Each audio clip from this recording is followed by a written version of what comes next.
I'll never forget the moment I opened that group text on my birthday. Congrats on becoming a dad to someone else's kid.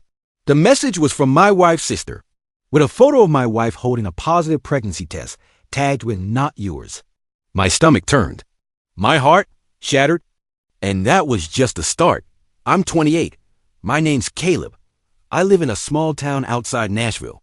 And this is the story of how my entire life blew apart. Courtesy of betrayal, lies, and a family that didn't just stab me in the back. They twisted the knife. I met Lena when I was 24. She was smart, beautiful, and wild in a way that made life exciting. We dated for 2 years before getting married. Everyone said we were perfect together. Or so I thought. Lena and I had been trying for a baby for over a year. Each negative test felt like a punch to the gut. We blamed stress, work, bad timing. But deep down, I worried maybe I was the problem. That's when the paranoia started creeping in. I didn't say anything to Lena at first. I didn't want to sound insecure. But I booked a fertility test, convinced myself it was no big deal. The results came back. 0 sperm count. I read the words 3 times. It felt like my chest caved in. I didn't tell Lena. I couldn't. Instead, I tried to act normal and failed miserably. Then came the bombshell. Lena walked in one night, glowing, waving a positive pregnancy test. I felt like I'd been punched. I smiled fake, hollow. My mind raced. How? How could this be happening? I told myself there had to be a mistake. Maybe the test was wrong. Maybe the lab screwed up. But the seed of doubt had been planted. And it grew fast. Days passed. I couldn't look at Lena without seeing a stranger. I came home late. I stopped touching her. Stopped talking about the future. She noticed. God, she noticed. She begged me to open up. But I couldn't. I just kept thinking, who's the father? The tension exploded 2 weeks later. She cornered me in the kitchen, demanding answers. I snapped. I told her everything. The fertility test, the 0 sperm count, my suspicions, my fears, and the worst, I accused her of cheating. She stood there, white as a sheet, staring at me like I just killed her. Then she started sobbing. She swore she'd never betray me, but I didn't believe her. How could I? I told her to leave. Right then, I said I didn't want to see her until she got a paternity test. I was shaking with rage and heartbreak. She packed a bag, crying the whole time. And I stood there, stone cold, watching the woman I love walk out the door. That night, I sat alone. Drank too much. Read that damn lab report over and over.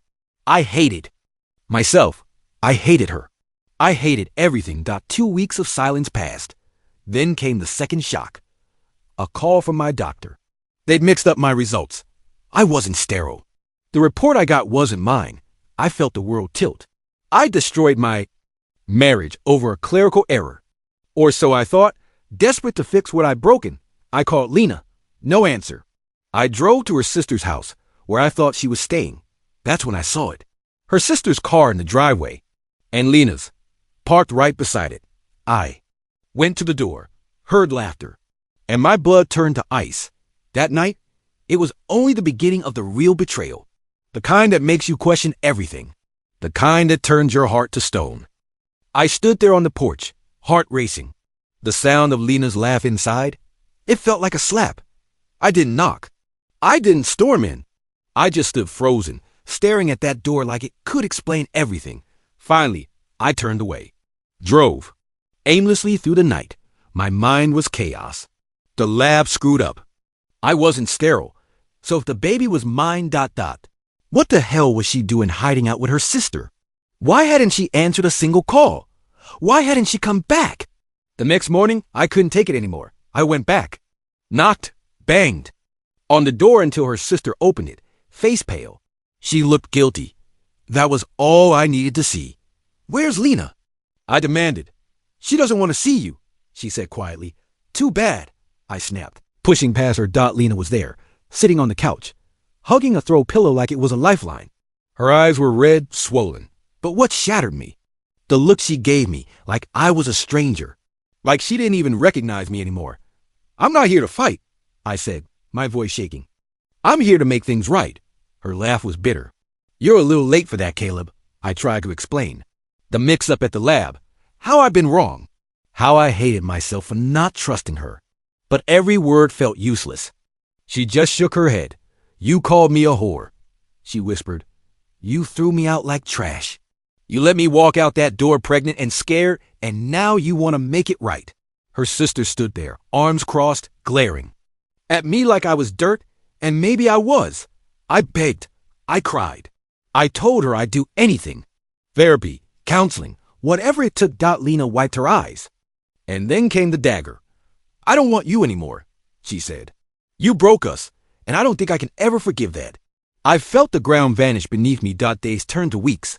I signed the divorce papers because what else could I do? I tried to focus on work, on surviving.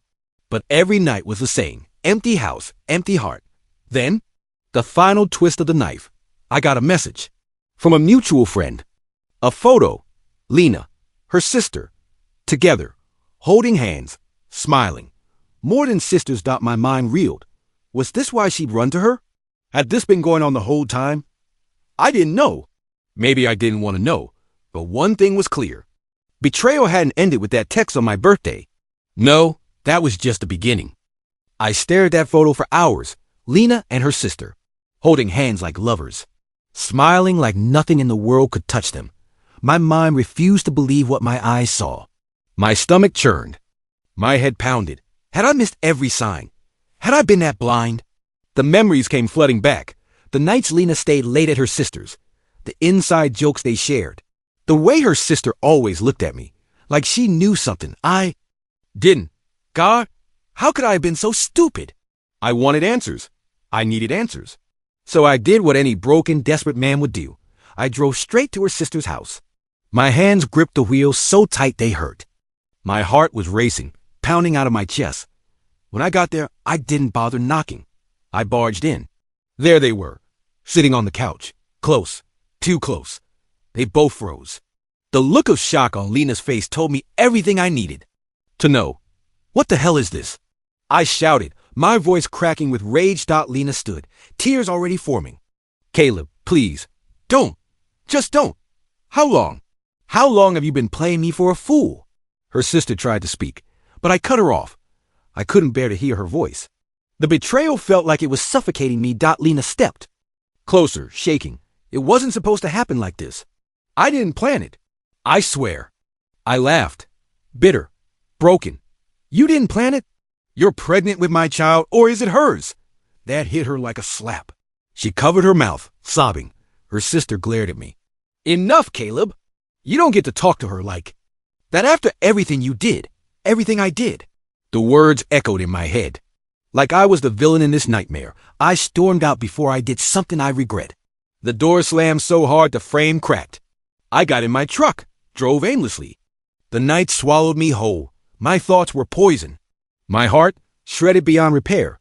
For days I locked myself away. Ignored calls. Ignored work. I didn't eat. Didn't sleep. Just replayed it all, over and over. Then came the final blow. I got served. A restraining order, filed by Lena and her sister, claiming I was a danger, that I threatened them, that I was unstable. It felt like the universe was laughing in my face. The woman I loved, the woman carrying my child, now treating me like a monster. I wanted to fight it, wanted to scream. But what was the point? I was already painted as the villain. And the worst part? I still loved her. I still wanted the baby. I still wanted the life we were supposed to have. But that life was dead, burned to ash by betrayal, lies, and my own blind faith in someone who never really existed. I thought about leaving town, starting over somewhere no one knew me. But then I thought of the baby. My baby. I couldn't run. I wouldn't give them that satisfaction. So I lawyered up, started building my case. I wasn't going down without a fight. They thought they could ruin me, but they just lit a fire I didn't even know I had, and I was about to burn down every last lie they built. I wasn't going to let them bury me, not without a fight. They wanted to paint me as some violent psycho? Fine, let's play. But they'd regret ever turning me into the villain of their story. The first thing I did, hired the meanest attorney I could find. A guy named Jace Foster, ex-Marine, divorced 3 times. The kind of man who lived to tear people apart in court. When I told him what happened, he actually grinned. Son, he said, leaning back in his chair. This is gonna be fun. Jace dug in fast. He got the text messages, the photos, the timeline of everything Lena and her sister had been doing. He subpoenaed phone records. He found witnesses. People who'd seen them acting more like lovers than sisters way before I ever kicked her out.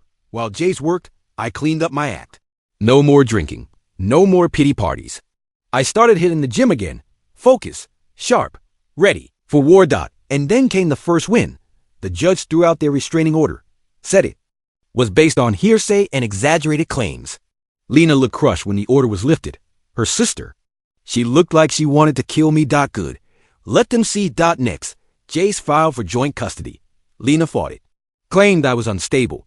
But her story started to fall apart. Especially when Jace introduced those cozy photos of her and her sister, taken before I even suspected anything. Suddenly, Lena's perfect victim act didn't look so perfect, but I didn't stop there. I went for full custody. Argued that the environment they were creating was toxic, that my child deserved better, that I wasn't going to let them use the baby as a pawn in their twisted little drama. Lena cracked on the stand. Cried, said she still loved me, said she was confused, said it wasn't what it looked like. Her sister sat stone-faced, cold, like she had nothing left to lose, but I had more. Jace dug up their financials. Turned out Lena's sister had been funneling money from the family business. Embezzlement, fraud. Jace handed it to the day, like it was a gift. Suddenly, they had bigger problems than me. It was glorious, but it wasn't enough. I wanted them to feel what I'd felt. That hollow, gut-wrenching betrayal. That sense that everything you built was crumbling because of the people closest to you. So I made sure the town knew, quietly, strategically. The truth spread like wildfire. People whispered about them at the store, at church, at the bar. Their golden reputations, gone. And yet, part of me still hurt. Because through it all, I still thought of the baby, my child. Innocent, stuck in the middle of this hell. I couldn't hate my kid's mother. Not completely. Not forever. But I sure as hell wasn't going to let her destroy me. The custody battle dragged on for months. Every hearing felt like ripping open old wounds. But I kept fighting. Kept showing up. Kept proving I wasn't the monster they wanted me to be. And when the final ruling came down, joint custody, strict conditions, supervised visitation for Lena's sister. Not that she cared anymore. She'd fled town after the fraud charges dropped. Lena tried to act gracious. Said she was glad we could co-parent. But I saw the look. In her eyes, the regret, the shame. The fury at how her plan had backfired. And I walked out of that courtroom taller than I felt in years. They tried to ruin me. But I'd risen from the ashes. And I wasn't done yet. You think that after winning in court, after tearing apart their lies, I'd feel satisfied, whole, like justice had been served. But the truth? I felt hollow. Because when the dust settled, I still had to look my kid in the eye one day. And I had to live with the fact that their mother had tried to destroy me, and I'd let myself become someone I barely recognized to fight back. The town was still buzzing. The gossip hadn't stopped. Everywhere I went, people whispered. Some looked at me like a hero. Others like I was part of some trashy soap opera. I hated it. Hated that my life had become entertainment for people who used to smile at me at the gas station or wave at me in traffic. But what choice did I have? I couldn't undo any of it. Couldn't erase the night I threw Lena out. Couldn't erase the restraining order or the court battles or the way I dragged our dirty laundry into the street. All I could do was try to be the kind of father my kid deserved. I threw myself into that. Baby-proofing the house. Reading every damn parenting book I could get my hands on. I went to every class, every workshop. I was going to do this right. I was going to be better than the mess I'd made. Meanwhile, Lena was unraveling. The fraud charges against her sister stuck. She'd skipped town. Last I heard, she was hiding out in some no-name city across the state line. Lena tried to play the devoted mom, but she was falling apart. I saw it at every handoff. The forced smile. The two bright eyes. The way she clutched the diaper bag like it was the only thing keeping her upright. She tried to talk to me once. After a custody exchange, she stood there, in my driveway, tears in her eyes. Caleb ... Can we just ... talk, please? I stared at her. The woman who burned our life to the ground, and I wanted to scream. To tell her to leave. But I saw the brokenness in her face. The regret. The weight of everything crashing down ... So I nodded. Just once. And we sat. On the porch, in the dark, while our baby slept inside. She told me everything. How it started with confusion. How she leaned on her sister for comfort. How it crossed lines, slowly, like boiling water. You don't realize you're burning. Until it's too late. How she hated herself for it. How she still loved me, in some twisted, broken way. I listened. Not because I forgave her, but because I needed to understand how the woman I love could turn into someone I didn't know. And when she was done, I said the only thing that felt true. I don't hate you, but I don't know you anymore, she cried. And I let her, but I didn't touch her, didn't comfort her. ICOULD in single quotes T. After that night, something shifted. We co-parented, civil, cordial, but distant, like business partners who used to be friends. I focused on the baby, on rebuilding, on finding pieces of myself again, but Lena wasn't done wrecking. Lives. About 2 months later, I got the call from Jace. She's trying to move, out of state, said it's for work. Filed a petition. My blood ran cold. She was going to try to take my kid. Hell no. I geared up for another battle. Jace was ready. We'll block it. She's not taking that child anywhere. Lena tried to play innocent. Said she just wanted a fresh start. Said she wasn't running. But I saw through it. She wanted distance. From me. From the wreckage. From her guilt. We fought it out in court again. And I won again. The judge barred her from moving. Said stability for the baby came first. Lena looked gutted. Like the last thing holding her together had snapped. I realized in that moment that I didn't feel anger anymore. I felt pity, but pity doesn't mean trust. She wasn't done trying to escape the mess she made, and I wasn't done protecting my child from it. The months that followed felt like walking through the wreckage of a war I hadn't wanted, but couldn't avoid. Every day was a balancing act, making sure my child had what they needed while steering clear of the emotional landmines Lena kept dropping at every turn. But I was done being the man who flinched at shadows. I'd learned to stand my ground. And so, when Lena's next move came, I was ready. She tried again. Another petition. This time, she wanted to reduce my custody. Time claimed I was emotionally unstable. That the pressure of single fatherhood was too much for me. That the baby was better off in her care full-time. It was almost laughable. Except it wasn't. Because now it wasn't just about me. It was about the child we brought into this world. The one innocent in this entire disaster. So I fought. Harder than before. I brought in character witnesses. Parenting evaluations. I showed up with documentation for everything. Every meal prepared. Every doctor's appointment attended. Every diaper changed. I wasn't just a father. I was the father. And Lena? She unraveled right there in court. The lies. The inconsistencies. It all caught up. The judge saw it. Everyone saw it. When the ruling came down, it was more than I dared hope for. Sole custody. Lena was granted supervised visitation. Minimal. Strictly monitored. The judge's words were clear. The child's safety, stability, and well-being came first. And I had proven beyond doubt that I was the parent who provided that. When the gavel fell, I felt something I hadn't felt in so long I'd almost forgotten what it was. Peace. Lena sat frozen. Her face pale. Her eyes wide, like she couldn't comprehend what had just happened. Like the world she tried to control had crumbled in her hands. And then came the explosion. Her sister, the one who'd vanished after the fraud charges, came crashing back into town. And with her, a lawsuit against Lena. Fraud. Financial crimes. The embezzlement they tried to bury was back. But this time, the sister wasn't protecting Lena. No, she was flipping on her. Claiming Lena masterminded the whole scheme. That she was the real snake all along. The fallout was immediate. Lena was arrested. In public. In front of half the town. I saw it with my own eyes. The moment the cuffs clicked on, the way the crowd stared, the way the whispers started like wildfire. And there I was, standing across the street, holding my child in my arms. Watching it all. It wasn't triumph I felt. Not exactly. It was justice. The brutal, unvarnished kind. I kissed my baby's head, whispered that they were safe now. And for the first time in what felt like forever, I believed it. The final blow? I moved. Took a new job in a new city. Clean slate. New home. New life.